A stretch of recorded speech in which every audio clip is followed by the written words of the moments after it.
Chapitre 3, Équilibre chimique, classe SV. Partie 1, Étude de la réaction d'estérification. À la fin de cette séance, les élèves doivent être capables de vérifier si la réaction d'estérification est totale ou non. Introduction. Les réactions chimiques peuvent être totales ou incomplètes. Dans la réaction totale, au moins un réactif, le réactif limitant, se disparaît totalement et les produits ne réagissent pas entre eux. Dans la réaction incomplète, les réactifs ne se disparaissent pas totalement, même les réactifs limitants, car les produits ont l'habilité de se réagir pour former les réactifs à nouveau. Une telle réaction s'appelle réaction réversible. Dans une réaction réversible, la conversion des réactifs en produits et les produits en réactifs se fait simultanément. Dans ce chapitre, l'étude d'un équilibre chimique est limitée aux réactions réversibles.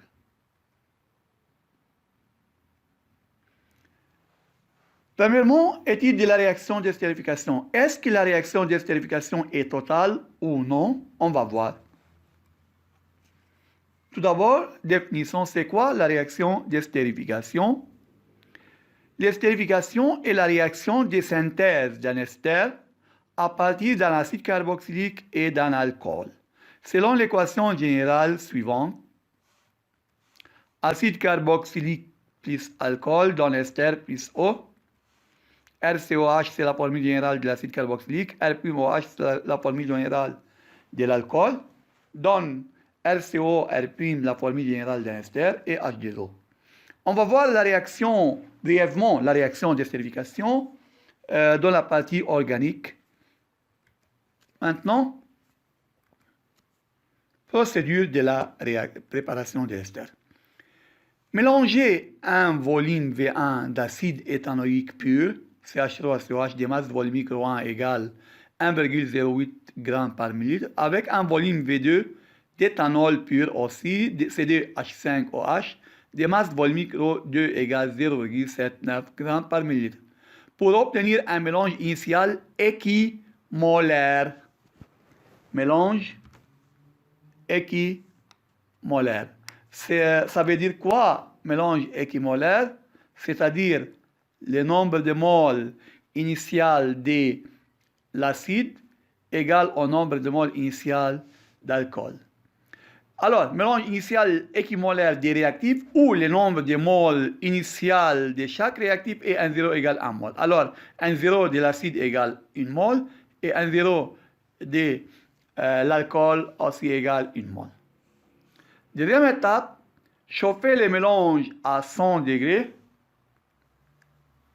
À différents intervalles de temps, on dose l'acide restant à l'aide d'une solution d'hydroxyde de sodium en A++ HO- de concentration Cb égale 1 mol par litre pour déterminer le nombre de moles de l'acide restant à chaque instant.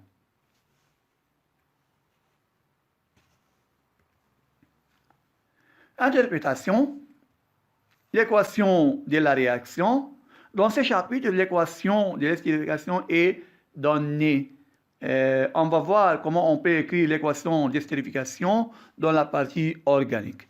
Maintenant, l'acide éthanoïque, c'est CH3COH, plus l'alcool, c'est H2OH, donc CH3CO, CDH5, l'ester plus H2O. C'est l'équation de l'estérification étudiée. Volume de l'acide et de l'alcool. On a préparé un mélange de un volume V1 de l'acide et un volume V2 de l'alcool pour préparer un mélange initial équimolaire de 1,0 égale 1 mol. Comment on peut calculer le volume à partir du nombre de moles et la masse volumique et la masse molaire de chaque réactif? Pour l'acide, on a mélange pour l'acide CH3 COOH, N0 égale 1 mol. Pour préparer un mélange de 1 mol ou pour obtenir un volume de N0 égale 1 mol, on met quelques millilitres de volume V1 inconnu, on va déterminer ce volume.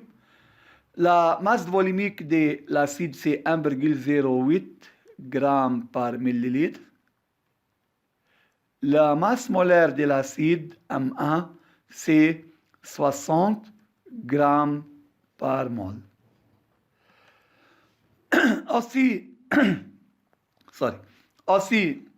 l'alcool CDH5OH, l'éthanol, de nombre de moles initial N0 aussi égale 1 mol, de volume V2, inconnu, on va déterminer ce volume, masse volumique ρ2 égale 0,79 g par millilitre, et masse molaire 2 égale 46 g par mol.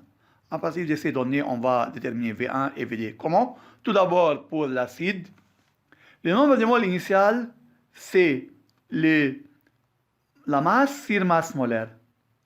Mais ici, on a donné le volume. On prélève un volume V. Comment on peut déterminer à partir du volume la masse? On a la masse volumique égale masse sur volume. Alors, la masse égale ρ fois V. Alors, on remplace la masse de l'acide par ρ fois V. Sur masse molaire, c'est l'expression de N0 à partir du volume et la masse volumique. Mais on veut calculer V1. V1 égale N0 fois masse molaire sur ρ. N0 fois masse molaire sur ρ. N0, c'est 1 mol, masse molaire 60 et masse volumique 1,08. Alors, le volume égal à 55,55 ml. De même pour l'alcool. Aussi, N0 alcool égale masse sur masse molaire égale ρ fois V sur masse molaire. Alors, V2 égale N0 fois masse molaire sur ρ. 1 fois 46 sur 0,79 égale 58,23. Ici, on a donné le nombre de moles initial et on a calculé les volumes. Parfois, on a donné les volumes et on veut calculer N0. C'est la même expression. N0 égale masse sur masse molaire égale ρ fois V sur masse molaire. On remplace masse volumique et le volume et la masse molaire par ces valeurs et on obtient N0.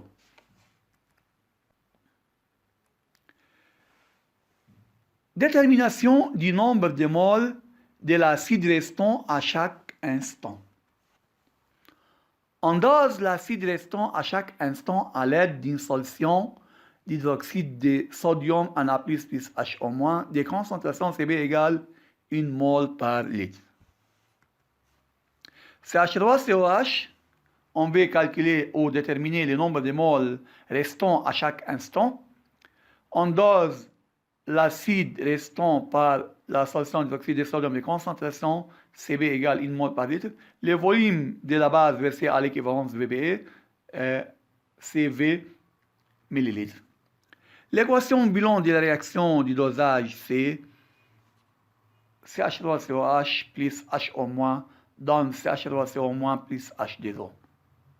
D'après la stéquiométrie de la réaction 1 mol pour CH3COH et 1 mol pour HO-, on peut dire à l'équivalence nombre de moles de CH3COH dosé égale nombre de moles de HO- versé. On veut déterminer le nombre de moles N, alors N reste N. On transforme le nombre de moles de HO- par C fois V. On a C égale N sur V. Alors le nombre de moles égale C fois V. On remplace le nombre de moles de la base par Cb fois VBE. Cb c'est 1, VB c'est V millilitres. On les transforme en litres, on multiplie par 10-3. Alors le nombre de moles de l'acide restant à chaque instant est 1 fois 10-3 V mol. Alors N à l'instant T de l'acide, c'est 1 fois 10-3 V mol. En suivant le nombre de moles d'acide restant avec le temps par dosage, on obtient les résultats suivants qui sont donnés dans les tableaux et le graphe suivant.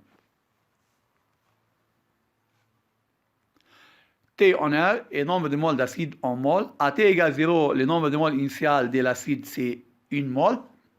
Après 2 heures, il reste 0,82 mol.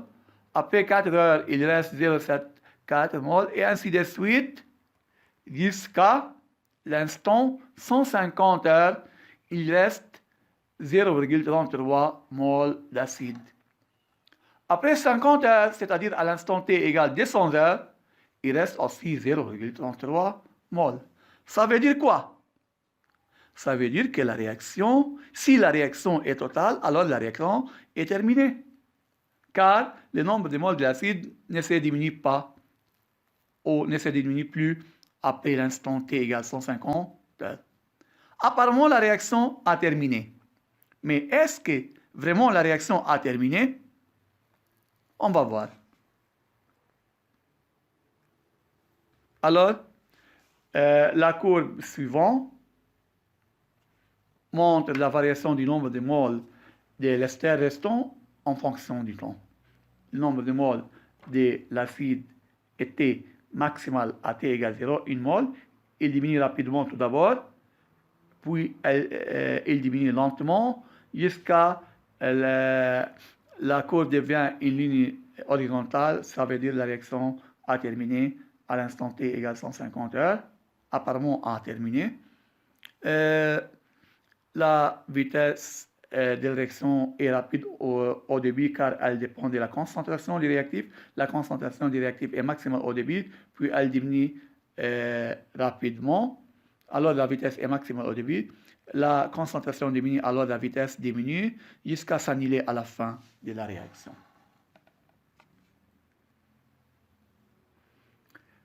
Relation entre nombre de moles de l'ester formé, Ne, et nombre de moles de l'acide restant.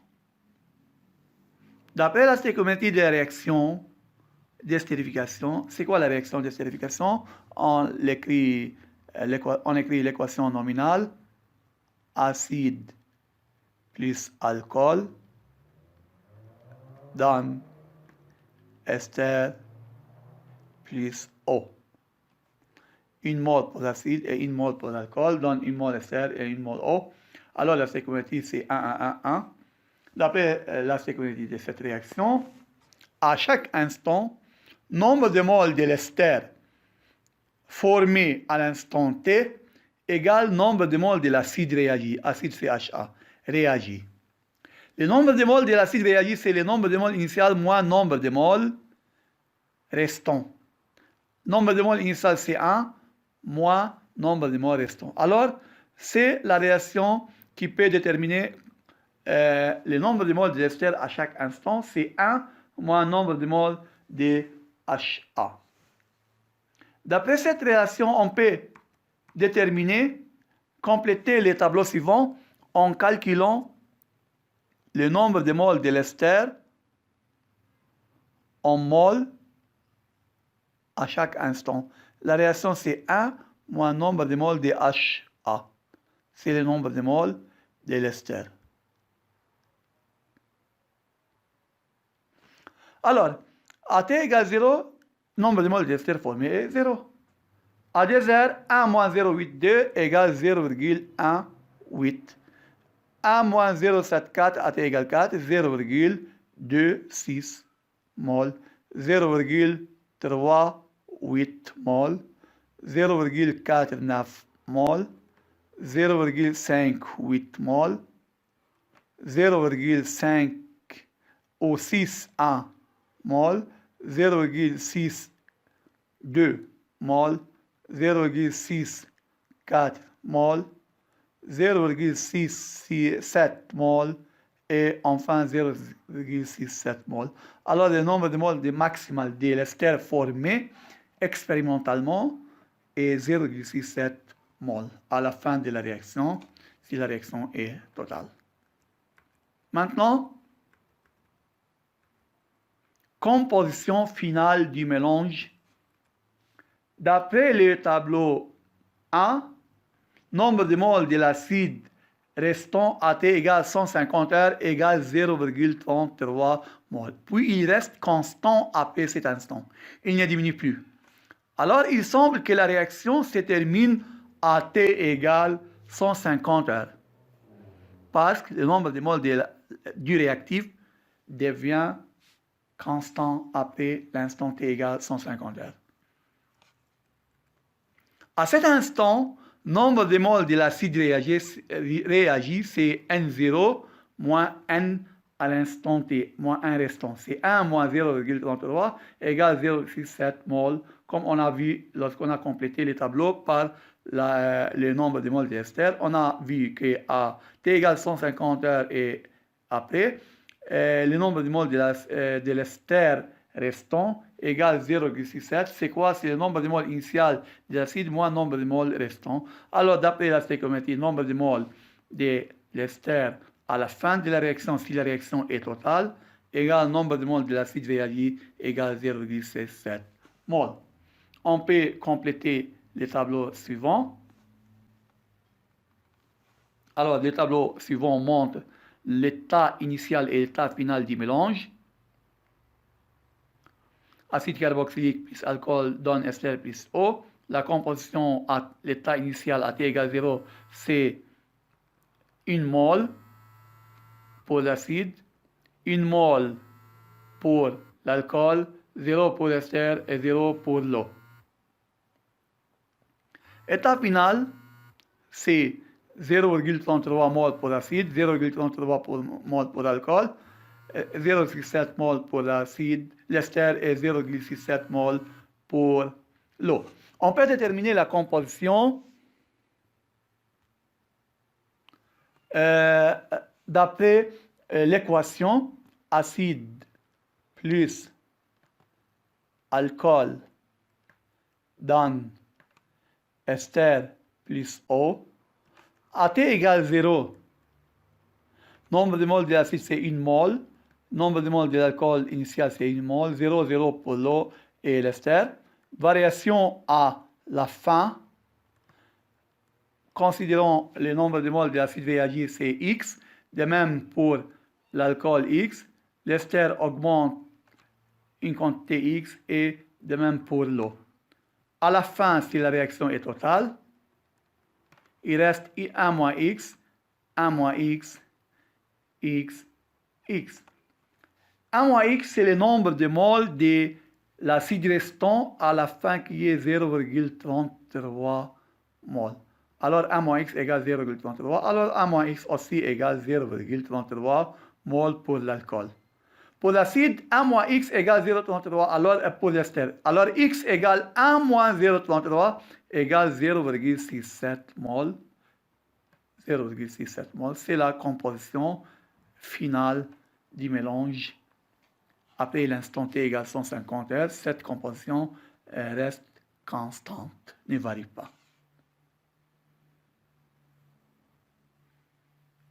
Maintenant, nombre de moles de l'ester qu'il faut obtenir à la fin des réactions N théorique si la réaction est totale. Théoriquement, si la réaction est totale, d'après la stéquiométrie de la réaction, nombre de moles de l'ester à la fin de la réaction égale nombre de moles initial de l'acide ou nombre de moles initial de l'alcool, car le mélange est équimolaire, c'est-à-dire stéquiométrique.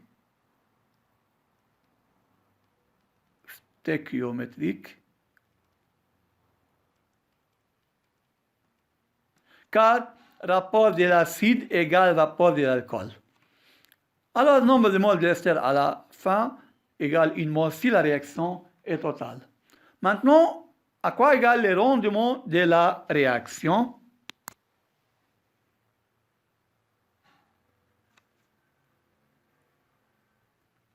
Rendement, c'est le nombre de moles de l'ester expérimental sur le nombre de moles de l'ester théorique. C'est 0,67 nombre de moles expérimental qui est obtenu par l'expérience à T égale 150 à la fin égale 0,67 moles. Nombre de moles théorique de l'alcool de l'ester égale 1 mol. Alors 0,67 en pourcentage égale à 67%.